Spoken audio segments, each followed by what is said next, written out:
Hello and welcome to this FedSoc Forum webinar call. Today, July 18th, 2024, we're delighted to host a discussion on what's happening in apprenticeship, recent regulatory and sub-regulatory actions. My name is Kayla Kleist, and I'm an Associate Director of Practice Groups here at the Federalist Society. As always, please note that all expressions of opinion are those of the experts on today's call, as the Federalist Society takes no position on particular legal or public policy issues. Now, in the interest of time, I'll keep my introduction of our guests today brief, certainly more brief than their distinguished careers deserve. But if you'd like to know more, you can access their impressive full bios at fedsoc.org. Today, we are fortunate to have with us Ryan Craig, who is Managing Director with Achieve Partners and was formerly an MD with University Ventures. Mr. Craig's commentary on where the puck is going in education and the workforce regularly appears in the biweekly Gap Letter, Forbes, and Inside Higher Education. He's the author of several books on apprenticeship and higher education, including one published as recently as 2023. And he's the co-founder of Apprenticeships for America, a national nonprofit dedicated to scaling apprenticeships across the U.S. economy, and a senior fellow with the Progressive Policy Institute. Also joining us today is Professor Aram Gavor, who is Associate Dean for Academic Affairs and a professorial lecturer in law, at the George Washington University Law School. Previously, Professor Gavor served as Senior Counsel for National Security in the Civil Division of U.S. DOJ, as a third-ranked counselor at the Administrator of Office of Information and Regulatory Affairs in the White House Office of Management and Budget, and a private practice. Our third panelist is the Honorable John Palisk, who is the founder and CEO of Workforce Solutions. Before starting One Workforce, he served as Senate-confirmed Assistant Secretary for Employment and Training at the U.S. Department of Labor. Mr. Palisk's appointment marked his return to the DOL, where he previously served as Special Assistant to the Assistant Secretary for the Administration of Management and Deputy Assistant Secretary in the Mine Safety and Health Administration. Our fourth panelist is the Honorable Jonathan Scometti, who currently serves as Attorney General and reporter for the state of Tennessee. Prior to his current role, General Scometti served as Chief Counsel to Governor Bill Lee. He also previously served as Chief Deputy Attorney General to Tennessee Attorney General Herbert Slattery III. Prior to his work on behalf of the state of Tennessee, General Scometti was partner in Butler Snow LLP in Memphis. Before joining Butler Snow, he served as a federal prosecutor for almost a decade, first in the Civil Rights Division and then as an assistant U.S. attorney in Memphis. Lastly, and then I'll get off your screen, joining us today as our moderator for today's conversation is Craig Lean, who is a partner in the Washington, D.C. office of K&L Gates, where he is a member of the Labor, Employment, and Workplace Safety Practice Group. Mr. Lean was formerly the director of the Office of Federal Contract Compliance Programs, OFCCP, at the U.S. Department of Labor, where he reported directly to the Secretary and Deputy Secretary of Labor. Mr. Lean serves as a professor of government lawyering and a professorial lecturer in law at the George Washington University Law School, as a vice chair of the District of Columbia Advisory Committee to the U.S. Commission on Civil Rights, and as a chair of the Civil and Human Rights Committee of the Bar Association in the District of Columbia. And I'll leave it there. One last note, if you have questions throughout the program, please do submit them via the question and answer feature found at the bottom of your Zoom screen, so it'll be accessible when we get to that portion of today's webinar. With that, thanks all for joining us today. Mr. Lean, the floor is yours. Thank you so much, Taylor. Thank you for those very generous introductions. It is a real honor to be on this panel today, to be with these outstanding panelists who know a lot about apprenticeship.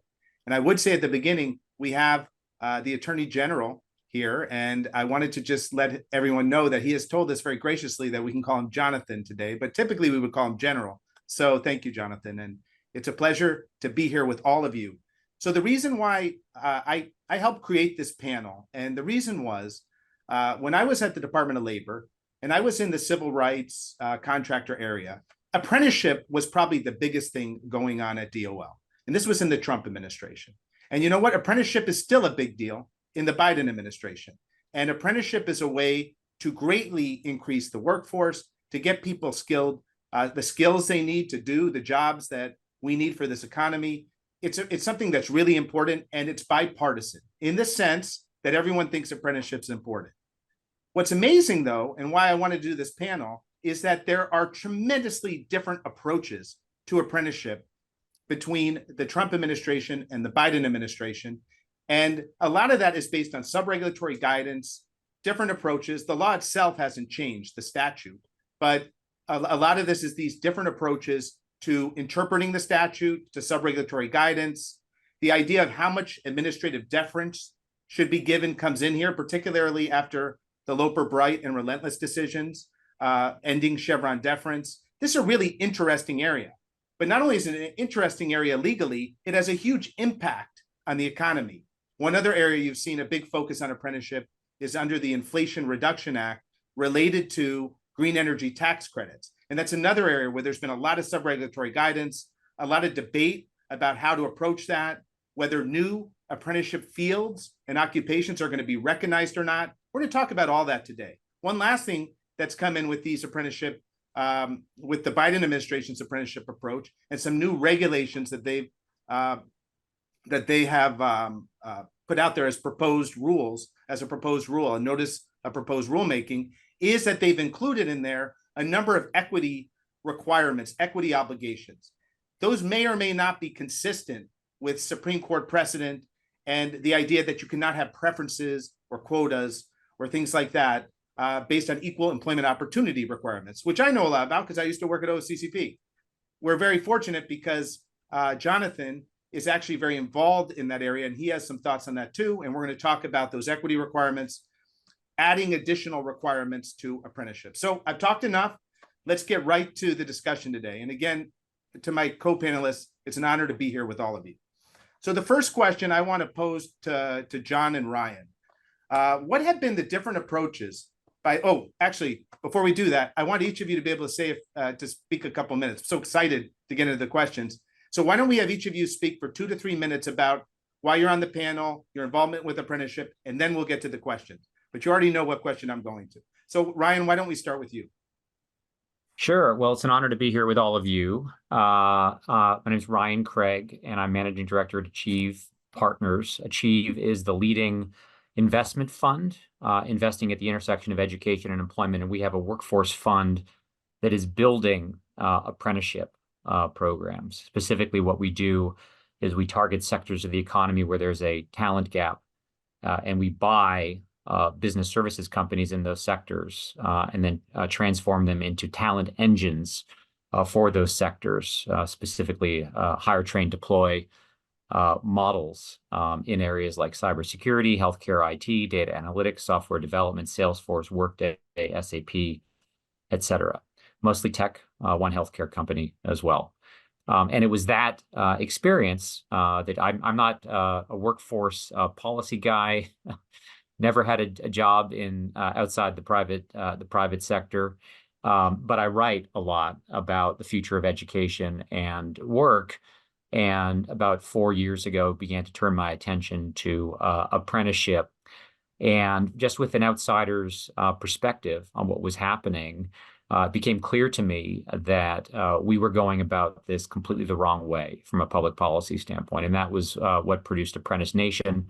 The book that I published last year, been read by quite a few folks in DC. Doesn't get into, I'd say, a level of depths from a regulatory standpoint, but very high level view on what America is doing and our approach versus countries that are lapping us on apprenticeship, like Germany, Austria, and Switzerland, and countries that you don't necessarily think of as apprenticeship leaders, but are now 8 to 10x where we are on an apprentice per capita basis, countries like the UK, France, Australia, and Canada. What have they done over the past 20 plus years that we haven't done, where in those countries now it's very common to launch a career outside the building trades in sectors like healthcare, tech, financial services, as an apprentice, whereas in the U.S. it's still exceedingly rare. So hope to be able to get into that today. Thank you, Ryan. We're looking forward to that. We will get into that. John. Thanks, I appreciate the opportunity to be here as well. My journey to this conversation started when I was running the state workforce agency in Kentucky. At the time, I was responsible for about $100 million in workforce development funding, and could not for the life of me figure out how we couldn't serve and put more people to work with $100 million. That frustration and confusion only grew when I went to DC and ran the Employment Training Administration, where I was responsible for $10 billion. And yet we still couldn't put people to work. And I fundamentally couldn't understand this. I think we all agree that in theory, the apprenticeship model is an excellent job attached training model. So why it hasn't picked up the level of attention and the level of usage that we would hope is again something that just frustrates me, confuses me. I don't understand the hurdles that we place in front of this. But I think the more we talk about this and the more we identify what some of the challenges are, what some of the realities are, and I will try not to put my DC hat on because even though I'm a creature of DC, we often tend to think that DC has the answer. And if DC could just do something, then the rest of the country would follow in kind. And we know that's not true. So I'll try to keep us tethered to the fact that this is really a local issue. This is really a employer issue. This is not a United States Congress or even an Employment Training Administration / DOL issue. So hopefully I can interject some of that and some of my experiences and quite frankly, some of my failures at the local, state and federal level to fix the workforce system. John, I had the privilege of working with John at Department of Labor, and you were a great colleague, and looking forward to your remarks today. Now, another colleague of mine at George Washington Law School, Aram Gavor, Dean, Professor Aram. What are your thoughts, my friend? So thanks so much to the Federalist Society for having me on, Craig as well, for organizing this. My vector for this subject matter area is an administrative law, federal courts, constitutional law generalist. It's a great thing that both sides of the political spectrum, they're all pro-apprenticeship. But there's some pretty distinct differences between the approaches that each of the sides are taking. And just because you asked, Craig, I'll sort of lay out some of the doctrinal issues at play here. So first, following the Supreme Court's issuance of its opinion in Students for Fair Admissions last year, there is a substantially different landscape with regard to affirmative action, a different landscape with regard to the Equal Protection Clause of the 14th Amendment as applied through reverse incorporation of the federal government. And then also with regard to the Civil Rights Act. So these are the things that are the backdrop of perhaps the aspects of the discussion that Jonathan will reference today. And I'm not going to steal too much of his thunder because he's the one who put a lot of the time in to look at that. But with regard to administrative deference, we're in an environment now following Loper Bright and Relentless, where the Supreme Court, at least in my view, took action to really doctrinally revise the framework for administrative law deference that it had largely been applying for the past 6 years. Hasn't really been granting Chevron deference to any agency. There's the enlargement of the major questions doctrine as a significant speed bump or at least speed limit to regulatory largesse. And then from 2019 onward in Kaiser versus Wilkie, which I think is really the germane case for this circumstance, subregulatory guidance that agencies issue and even the deference to guidance for ambiguous regulations, that is largely not deferred to anymore.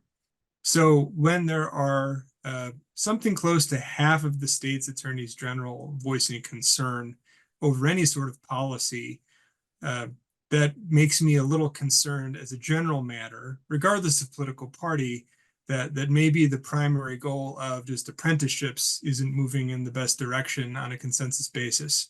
I will say, though, from an administrative law perspective, the application of additional burdens for data collection, data transmittal, secondary plans to ensure certain social outcomes, regardless of the value of those, do take time and effort.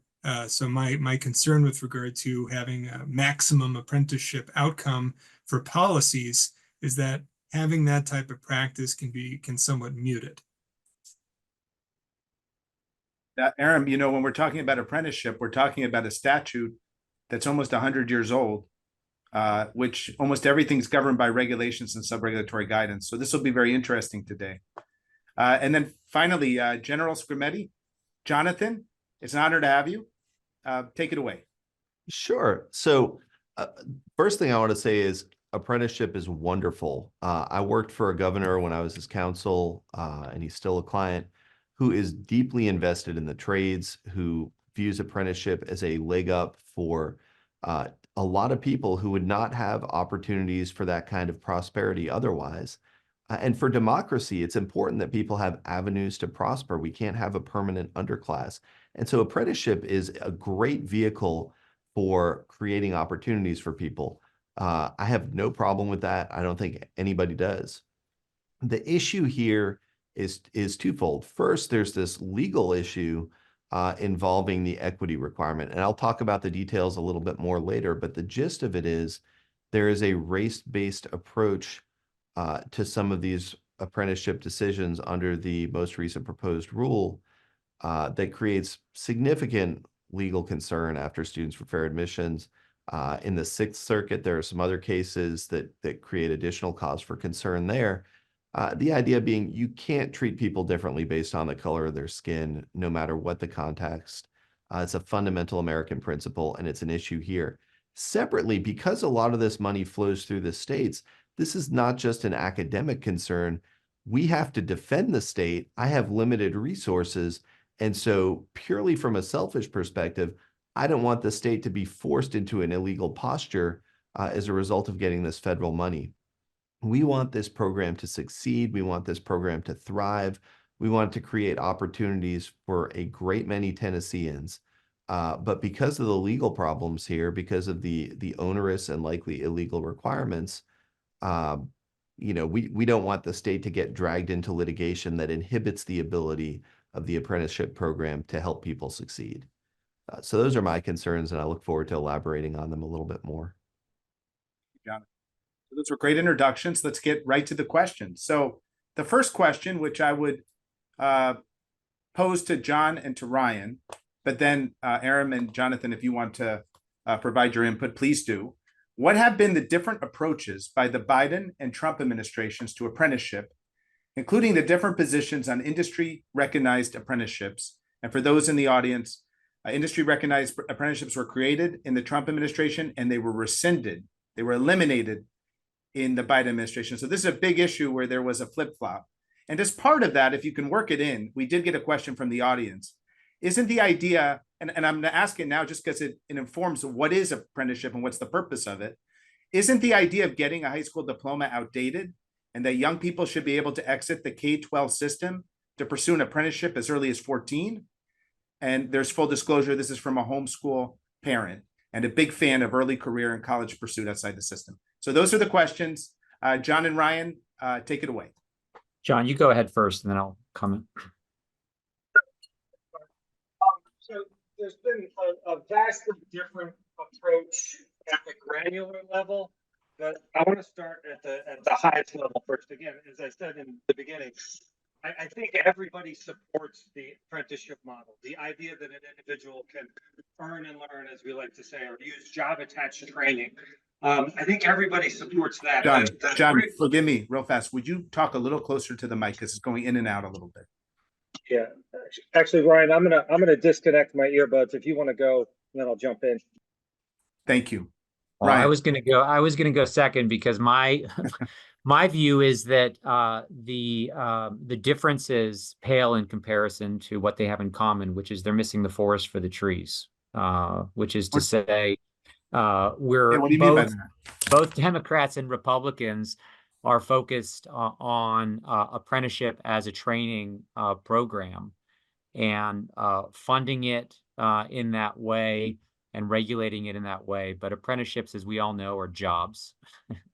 And the reason we lag other countries, including the UK and Canada, France, and Australia on apprenticeship, is that we haven't recognized that the reason that the key element to launching apprenticeship and getting more apprenticeship started is convincing an employer to hire a worker who's not yet productive and pay that worker. In other countries, they've leapfrogged us because they recognize that employers don't do that themselves. for the most part. It's intermediaries who do that work. They can be for-profit companies, they can be nonprofits, but these are organizations that do the heavy lifting of setting up and running apprenticeship programs. Apprenticeship programs thrive in Germany, Austria, and Switzerland because it's government in combination with the chambers of commerce and unions who play that role. We don't have that infrastructure here, but neither did the UK or Australia 30 years ago. What they did is incentivized intermediaries to do this work, do this heavy lifting, and they essentially funded with pay per apprentice or pay for performance funding for apprenticeship. And so in the UK today, you have this robust ecosystem of 1,200 apprenticeship service providers running around to every employer in the country, knocking on their doors, offering to set up and run apprenticeship programs for them. That doesn't exist here. And it doesn't exist here because we're not funding apprenticeship enough.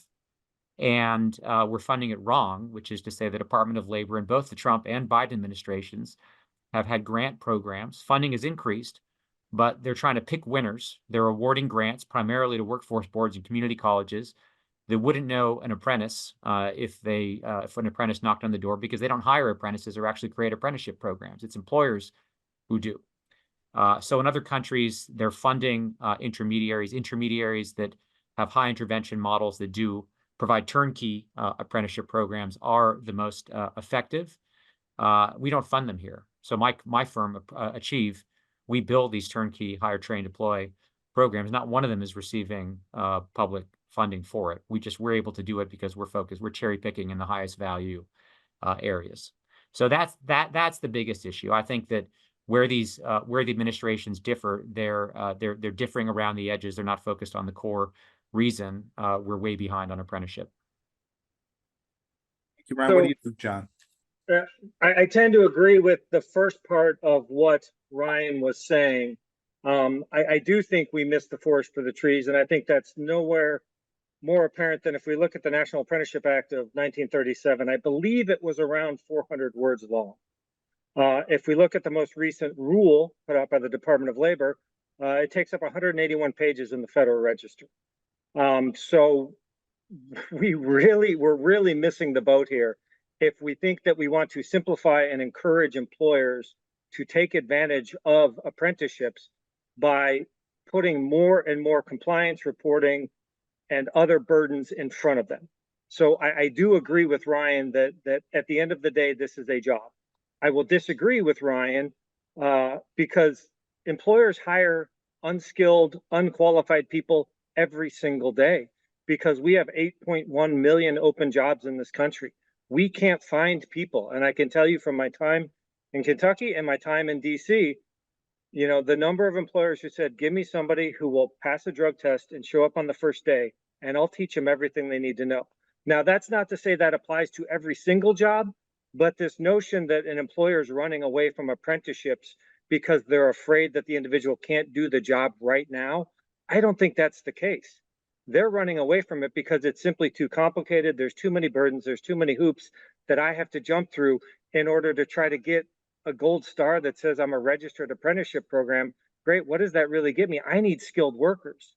So if we could come together as a workforce system and create a pipeline that employers could trust based upon what they're telling us the employee needs to do down the road, and we say, hey, we've got a model that can do that, work with us, we'll help you, we'll provide some of the funding along the way, I think uptake would increase significantly.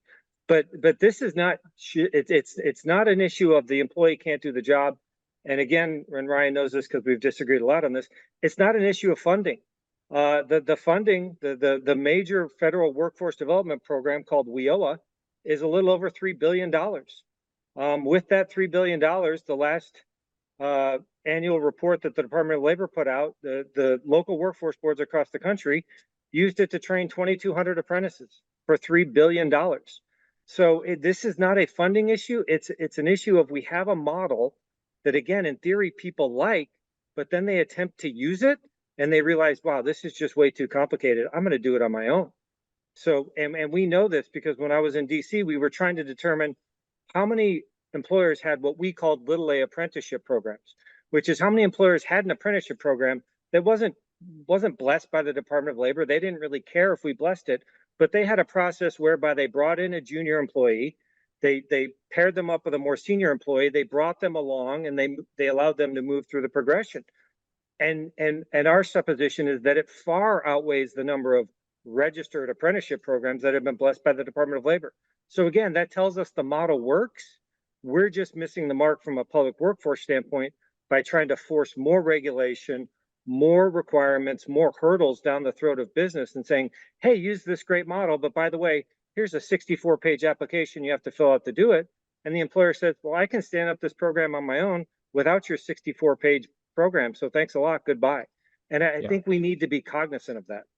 I agree 100% with what John is saying about the barriers and burdens. Apprenticeships for America has two goals. One is to increase the incentives to apprenticeship creation. Two is to reduce the barriers. The barriers are way too high, particularly given that the incentives are nil effectively today. So that is an issue. But the fact remains that if you compare where the U.S. is to other countries, the big difference is that other countries have separate funding streams for apprenticeship programs. John, as he said, our funding stream is, and this is the single biggest mistake that we make, which is conflating apprenticeship with workforce training. Workforce training is a mishmash of largely ineffective programs. I call them train and pray programs. Apprenticeship is the opposite. Apprenticeship programs are jobs that build in training, and that's why other countries have built out completely separate funding mechanisms and streams outside of workforce development, outside of workforce training, and in our case, outside of WIOA, to fund apprenticeship programs. And if we had that, we'd be a lot closer to where Canada and France and England are today. You know, I'll tell you, one thing I really liked about industry recognized apprenticeships was that it did seem that they were easier to put together and that it would lead to an expansion. And the registered apprenticeships, I had always heard, and now I advise companies in putting them together, that there's a lot of record keeping obligations, as you mentioned. The proposed regulations provide even more record keeping obligations, and they also add a new equity requirement, which I think a lot of companies are going to want to be very careful about because they don't want to do something that's going to cause them liability. Everyone supports increasing equal opportunity, increasing diversity through increasing equal opportunity. But what they don't support, and what is now no longer lawful, is preferences or quotas or something that could be considered like that. And under Title VII, those have not been lawful for a long time, but I think a lot of them may have been done, not nonetheless, because of some of the precedents in the higher education area. Now it's the Supreme Court's spoken pretty clearly on that. So let's talk about that obligation. And Jonathan, I'd like to pose this question to you, and Aaron, you as well, starting with Jonathan. The new proposed registered apprenticeship regulations and their significant inclusion of a DEI equity component, what does that mean in terms of potential legal challenges? What do you think about that? Everyone wants to increase opportunity. That's why apprenticeships exist. What about the inclusion of an equity component? What do you think about that? Well, there's a legal problem there. I think everybody wants to see underserved communities and disadvantaged Americans have opportunities to prosper. But there's two problems. The first is the Constitution prohibits the use of race in decision-making, right? You can't treat two people differently solely based on the color of their skin. Students for Fair Admissions emphatically states that. And it says that our civil rights laws, including Title VII, have the same underlying principle involved. So the court hasn't spoken to it, but I think any reasonable person looking at the opinion has to expect that when Title VII goes up on a race preferences case, we've got a pretty good idea that the court is not going to allow people to be treated differently based on race. The other issue is, and I think it ties into the court's reasoning, race is an increasingly poor proxy for disadvantage, and that's a good thing. America has been a successful experiment. There are still disparities out there in a variety of axes, but you are less and less and less able to define someone's role in society based on their race. You have very successful people of races that have not traditionally been as successful. You have very unsuccessful poor people from races that are alleged to have privileges. In Tennessee, for instance, we have Memphis, where there are significant pockets of poverty. There are significant pockets of Black poverty. And if someone wanted to go into one of those neighborhoods and create additional opportunities, that would be a wonderful thing. But we have pockets of poverty in Appalachia where the skin color of the people affected is different, but they're dealing with the same challenges of poverty. And to deprive them of opportunities solely because they belong to a group that's allegedly privileged is just anathema to what America is all about. So, I anticipate we'll see more and more legal challenges. There's been some momentum growing. You've seen the law firms targeted. There's case law developing. People are starting to get nervous. HR departments are revisiting some of the decisions that they made in the past. But I anticipate we will see a substantial increase in litigation in this area as people start to win, as attorneys start to see opportunities to make money with these cases. And so I think you see hesitation here because there is a clear avenue to liability. The other issue is it's a spending clause issue. This is money coming from the federal government through the states. The states did not agree to racial preferences when they agreed to take the money. That is a significant deviation from the statute, which only addresses the welfare of apprentices. And so there's a separate constitutional basis for thinking that the strings related to race preferences may not survive litigation. So, I think it's important that we have an apprenticeship program that people can unreservedly buy into. And that means we need to make sure that there aren't these pieces of litigation bait hanging out there that add an unnecessary and contentious political element to something that should be purely targeted at creating opportunity for people who otherwise would not have it. And Aram, I'd like your thoughts on this too. I think one of the issues here is that, classic affirmative action for a federal contractor doesn't involve preferences or quotas at all. It's based on determining availability. And if you see that you are underrepresented, it requires you to do more outreach and recruitment.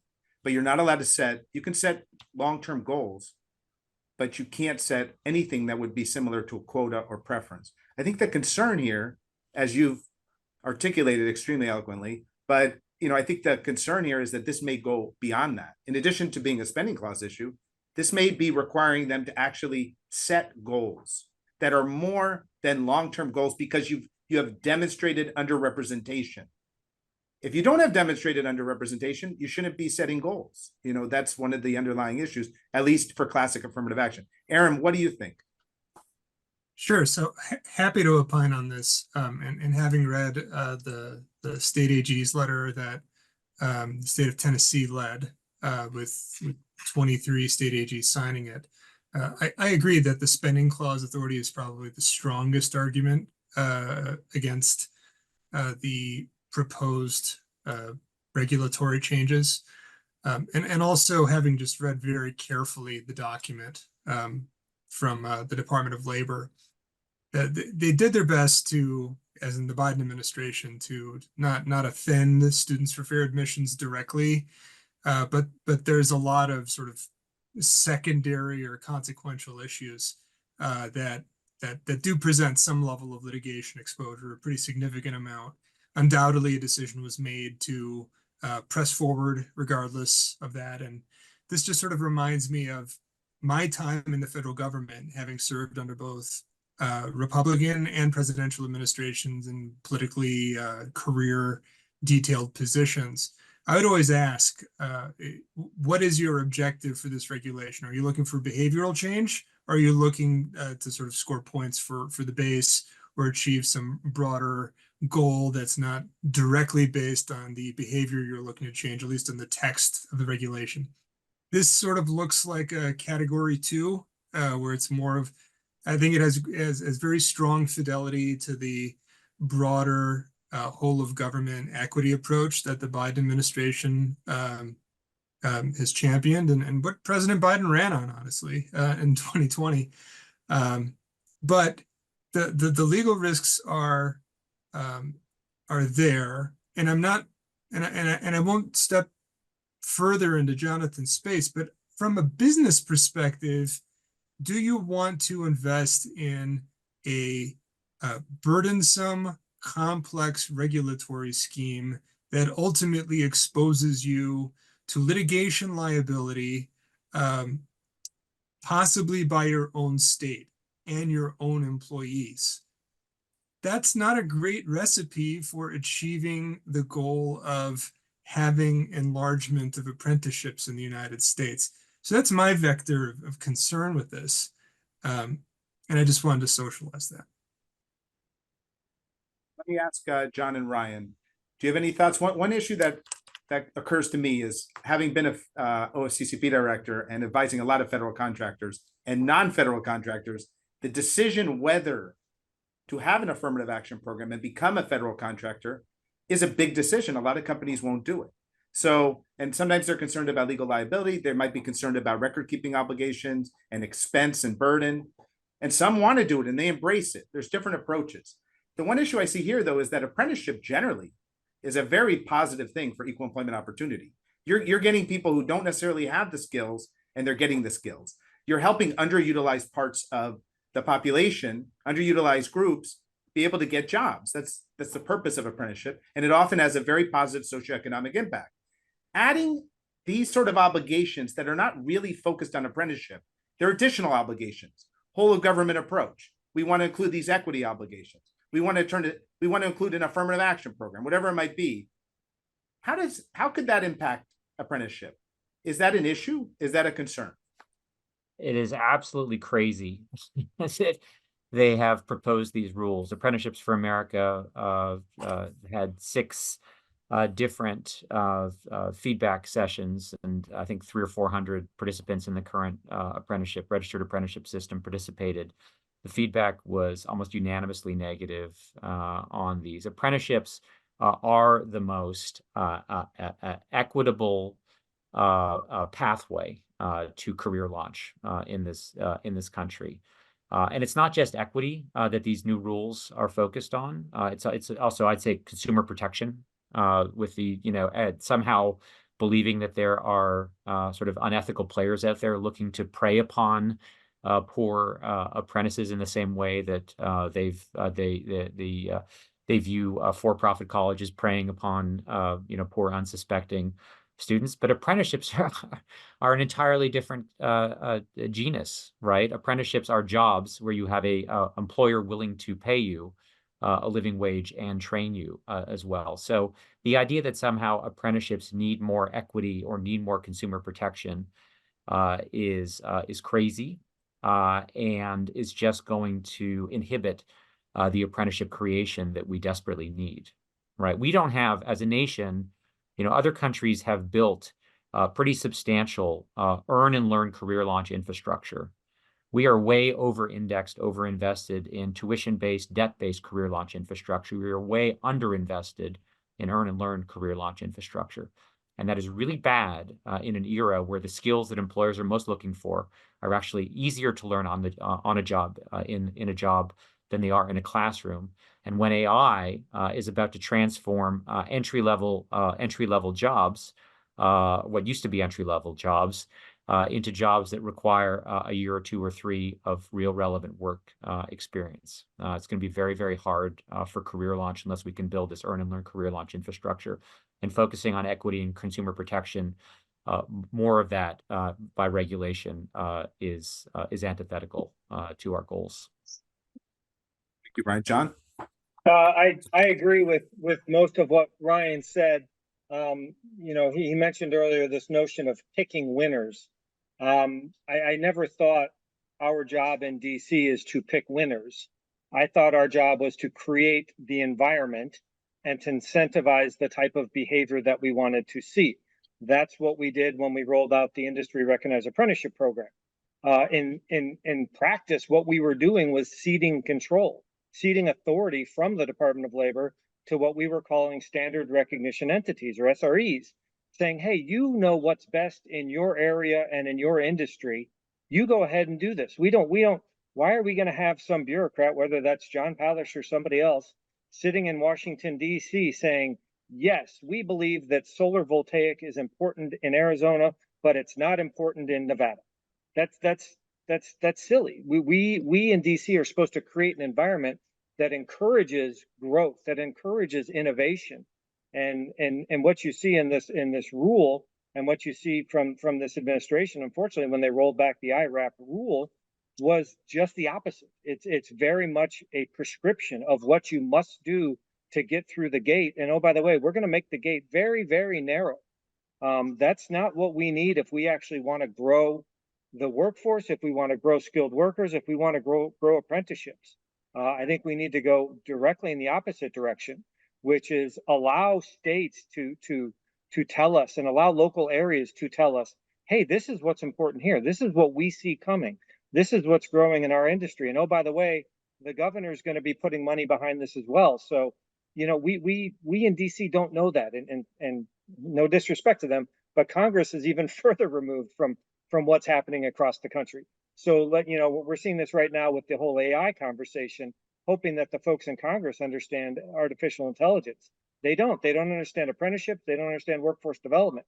So let's let the people, let's let the employers, let's let the local partners who live this world every day, to Ryan's point, who are hiring these individuals, let them tell us what they need. John, and then Jonathan, I'm going to turn this over to you to conclude this question. But, you know, you put this in your letter, and this was a red flag to me about adding these equity requirements. You put that the regulations would require prospective sponsors to articulate an equitable, intentional and achievable strategy for advancing the program's recruitment, hiring, and retention of individuals from underserved communities. And, you know, everyone wants to see underserved communities do better. But it would have been much better if that said to ensure equal opportunity so that underserved communities can be included. But instead, it's targeting underserved communities. My concern is if you're not from what's defined as an underserved community, which may include someone who's white, from a working class background, some of the individuals you talked about, will they feel like they can't go for this apprenticeship program, or will they not be targeted? That's a concern I have. So let me turn over to you, Jonathan, to conclude this part. You've heard a lot of different perspectives. Yes, that is a concern. I mean, you don't want to shut people out. And underserved community in the definition in the reg includes persons of color. And of course, we want to create opportunities for everybody, whether they're persons of color or not. The other thing is, because this is such a fraught environment, creating a policy that satisfies this, if you're an employer, means you're not just committing a little bit of time. It means your lawyers are going to be making bank off this, because you need to thread multiple needles to put something in place, hoping that you're not going to be exposing the company to significant risk. And, you know, the amount of data collection and everything creates more opportunities for litigation based on disparate racial treatment. But it also is just difficult and complicated. So, you know, the equity portion of this is itself a potential issue. And I think as we see the law further clarify in that direction, it's going to be lower hanging fruit for attorneys out there looking to make a buck. But the infrastructure surrounding it is also so complicated that it seems like it's inherently a disincentive to try to get involved in this program to begin with. So, you know, I think people would be much better served by a simpler, straightforward program that did not include any of the seemingly gratuitous mention of race. I mean, if people are disadvantaged, they're disadvantaged regardless of what color they are. And a simpler program that really makes it easy for people to create these avenues of opportunity. You know, I often tell employers, I tell government entities, focus on non-discrimination. It's extremely important that if a Black applicant is denied the ability to participate, that's illegal. That's wrong. That's a problem. And you know what? That's still more common than a white applicant being denied. So, and everyone agrees with that. But then why are you adding these additional requirements that are inconsistent with the law, arguably? I'm not here to conclude that. I know you have a strong view on that, but that could be inconsistent with the law and that are causing additional burdens on a program when you could just say, don't discriminate. And if you do, we're going to get you. So, okay, let's move to the next topic. The significant reliance on subregulatory guidance in the apprenticeship space. And we talked about how it's a 400-word statute from 90 years ago. Problems this may pose based on the Supreme Court's recent decisions on administrative deference, particularly the flip-flopping and the significant reliance on FAQs by the Office of Apprenticeship, in both in the green energy tax credit area, by the way, but also more generally in who can have an apprenticeship, what are apprenticable occupations. A lot of this is subregulatory or regulatory. Very little comes directly from the statute. Aaron, let's start with you. Sure. So, couple of big thoughts. First is it should never be thought that subregulatory guidance is somehow immune from litigation or accountability. The court has only expanded the accessibility of the federal courts with regard to challenging administrative behavior through Hawks, with regard to what a 704 finality is under the Administrative Procedure Act, has to be sufficiently final. Corner post from this most recent term, in my view, largely eviscerated the teeth of the statute of limitations that would otherwise be a 6-year statute of limitations for the APA for even old regulations, so long as you're a new firm or a firm that's being adversely affected now by something that's old, or in this case, new, then you can challenge it. And then with regard to the government getting its way in terms of the interpretation of an authorizing statute or regulation, really all that truly remains is the power to persuade, which is a Skidmore difference that's from the 1940s, which really involves the thoroughness, evident consideration, the consistency with prior and later announcements, which we don't have here, and then also the fact that the interpretation of the authorizing statute is some level of contemporaneity with its bicameralism and presentment and signature by the president. It's almost a 100-year-old statute. So this would be the type of subregulatory guidance that falls within a relatively high risk category for litigation. And undoubtedly, that was something that the administration considered and ultimately was just comfortable accepting, putting this out. Again, my big concern with this is if this does not squarely appear to be the goal of advancing apprenticeships. It's more of the goal to do other things. And it's entirely possible that the Department of Labor people who wrote this, it was substantially edited at OIRA, maybe substantially edited within the department, to have a very, very different consequence than what it was originally intended to be. If I may, thank you, Aaron. I really appreciate those insights. If I may say, every panel, and Aaron, by the way, is a constitutional scholar, and he knows a lot about the Constitution. We should have you on every one of these, Aaron, because you provide a very helpful legal context to what we're talking about. Anyone else want to comment on that? I mean, as somebody who has successfully challenged subregulatory guidance fairly recently, How about that? It's a lot easier to go after it. I mean, if that's the way that an agency is announcing its policies and they're just not doing it through a formal process, guidance can still be challenged. And, this is one of those areas where, and there are increasingly many of them, where Congress just needs to do its job. And we have a structure right now that is not working. We have a constitution that is so far removed from the way that decisions are being made and policies are being implemented that it creates problems like this, where you have a 100-year-old statute, it's a fairly thin statute, and you have this huge regulatory apparatus built up on it. At some point, you need a firmer foundation. And, we see this in so many different areas of the law. I do not question the intentions of the people who are working on this. Everybody, I think, is trying at the highest level to make something that works and works well and helps people.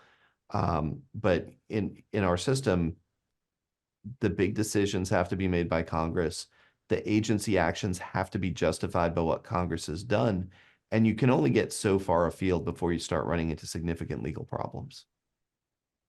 Definitely. And I think that even on like the equity issues, for example, and you might have some issues with it, even if it was Congress that did it because of the constitutional components, but it would be a different issue if the National Apprenticeship Act actually addressed that, but it doesn't address it. So this is all coming from regulatory agencies who are adding burdens to apprenticeship to achieve other goals. And whether those goals are laudable or not, it's probably mitigating apprenticeship. So we're making it harder for companies to form them. So I think that those are really insightful. I will say one thing about subregulatory guidance, if I may, not in its defense. I did issue quite a bit when I was OCCP director, but the subregulatory guidance I issued, and I stand by, was guidance that would help the business community comply.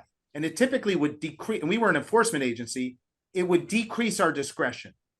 So we would say, this is how we look at this. It almost creates an estoppel against the government, which I think is helpful. And it also says, by the way, this doesn't create any obligation. I think that the subregulatory guidance that is problematic is ones that try to add obligations that are not in the statute, that are not even in a regulation, and just are promulgated by the agency head. They're just like, I'm going to write this today. They put it out there, even in a somewhat formal way, and now that's the law. Even if they put the disclaimer, a lot of companies are going to say, oh my gosh, we better do this. That could be a real problem because it doesn't go through the APA. It's not a statute. Anyhow, just a thought. Let me get to the last topic.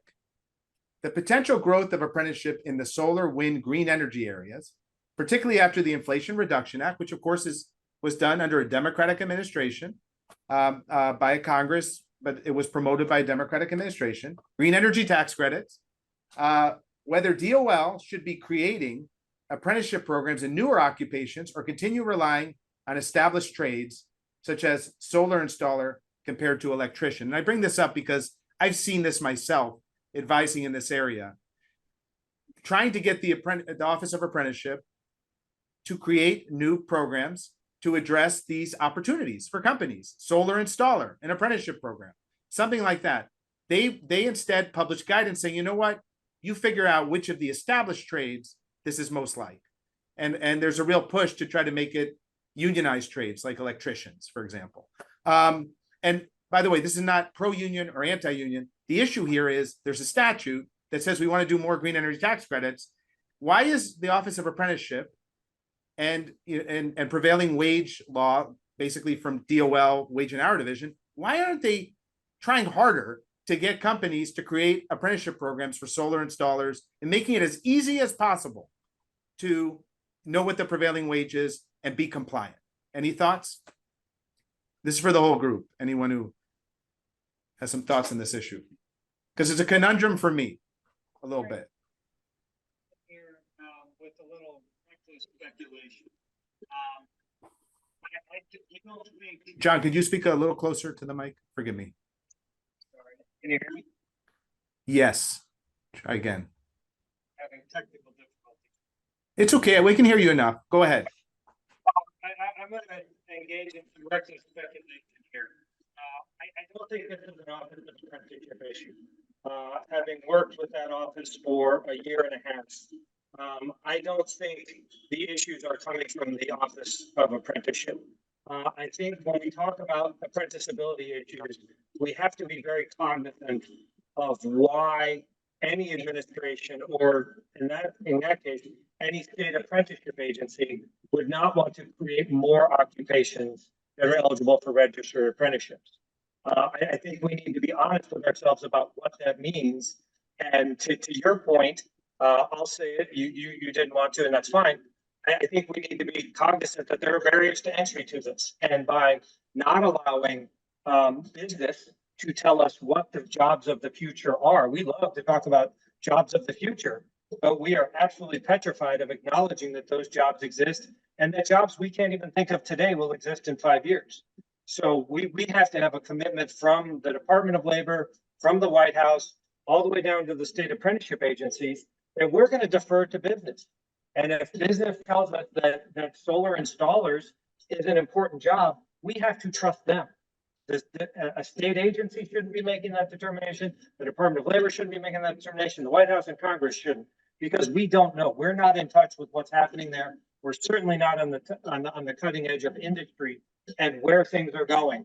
So I think, to your point, I think that those that are in control need to release some of that control and allow business and industry to tell us where this process needs to go. Thank you, John. What about you, Ryan? What do you think on this?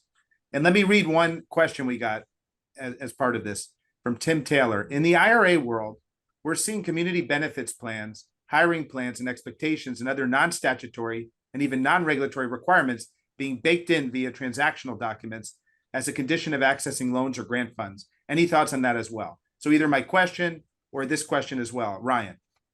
Just a general thought, which is we haven't really talked about unions, but one of the problems is that the trade unions are very happy right now with the status quo continuing to effectively control the registered apprenticeship program, and they're not thrilled about efforts to try to expand apprenticeship to other sectors because that will mean losing control of apprenticeship. I think that a lot of what this administration has done on apprenticeship has been sort of consistent with trade union, building trade union demands. And thank you, Ryan. John, any final thoughts on that question from Tim? No, I think Ryan has summed it up. I think I agree. Again, when we're trying to pick winners and losers, that's not the way to go. And incentivizing one traditional program or one traditional employer over new innovative employers is not the path we want to go down. Thank you, John. Okay, everybody. So we're done with the questions. Let me give each of you 30 seconds to a minute to say any concluding remarks you'd like. It's been a true honor to be on this call today. I'm so glad that the Federalist Society did a program on apprenticeship. Thank you to the Federalist Society.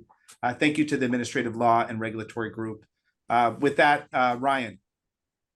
Well, I certainly appreciate the Federalist Society focus on reducing the barriers and regulation around apprenticeship creation. That is, as I say, one of the two challenges. I do think we ought to keep our sort of a finger on the issue of incentives, though. We spend as a nation $500 billion of taxpayer money, federal and state, on taxpayer funded higher education. So that's going to the 4,000 plus accredited colleges and universities in the country. We spend less than 400 million of taxpayer dollars on earn and learn options. If you compare an apprentice with a college student, for every dollar of public support that apprentice is receiving, the college student is receiving $50. Every other developed country I've mentioned is higher on the apprentice side by an order of magnitude, sometimes 2 orders of magnitude. So we are just way out of balance. We need to develop a more balanced system, and that's going to require not only less regulation, but more incentives to apprenticeship creation. Thank you, Brian. John?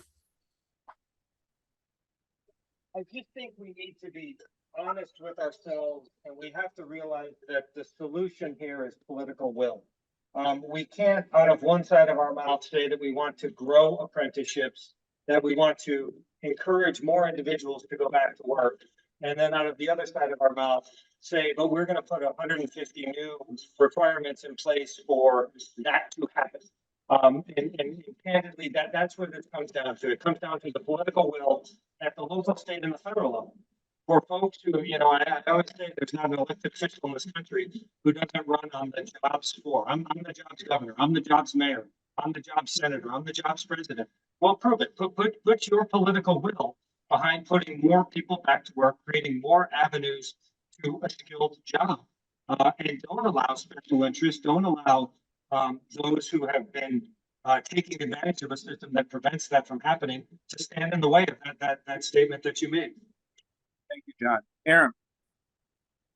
I think it would be nice if we, as a country, depoliticized apprenticeships. This current attempt at it is not really good. It looks more like nuclear, safety regulation or complex drugs. When really the barrier to entry should be remarkably low and very easy. And my bet is, if you ran an economic analysis on that, is you would actually see a far larger proportion, but also total number of people from underserved communities, however you define them, getting raised up by this type of policy and program. So hopefully we get it right soon. Mr. Attorney General, you have the final word. I mean, the government's job is not to micromanage what businesses do. It's to make sure that people are protected from the worst abuses of chicanery and misconduct. and to overcome collective action problems. And here we have a lot of people who would like to learn to work and make more money. The companies don't necessarily have as big an incentive as they should to get them there. And so the government's stepping in to help bridge that gap and make sure that we have a robust workforce and a lot of happy, gainfully employed people. We don't need to inject politics into this. I agree with Aram 100%. And it's not, I mean, every aspect of what the government does needs to be depoliticized more, because we don't need to be injecting ideology into what should be just basic good government infrastructure to solve a discrete problem and create opportunities for people by letting businesses create those opportunities. So, you know, in addition to sort of the broad philosophical problem with racializing the decision-making process, just the amount of onerous regulation here is completely contrary to what would be most effective to actually help people. And I agree with the other panelists. This needs to be simplified. It's a great program. It can do good things for a lot of people. We just need to get out of the way. Thank you very much. This has been more than I hoped for, and I hoped for a lot. So great job. Thank you so much. Apprenticeship is such an important topic. I hope people learned a lot about it today and what needs to be done in that area. Wonderful discussion. Chayla, back to you. Thank you so much. I'll echo that thanks to our panel. Really appreciate you all carving out this section of your days and sharing your valuable expertise and insight with us. Thank you also to our audience for joining and participating. Welcome listener feedback by email at fedsoc@fedsoc.org. And as always, keep an eye on our website, your emails, for announcements about other upcoming virtual events. With that, thank you all for joining us today. We are adjourned.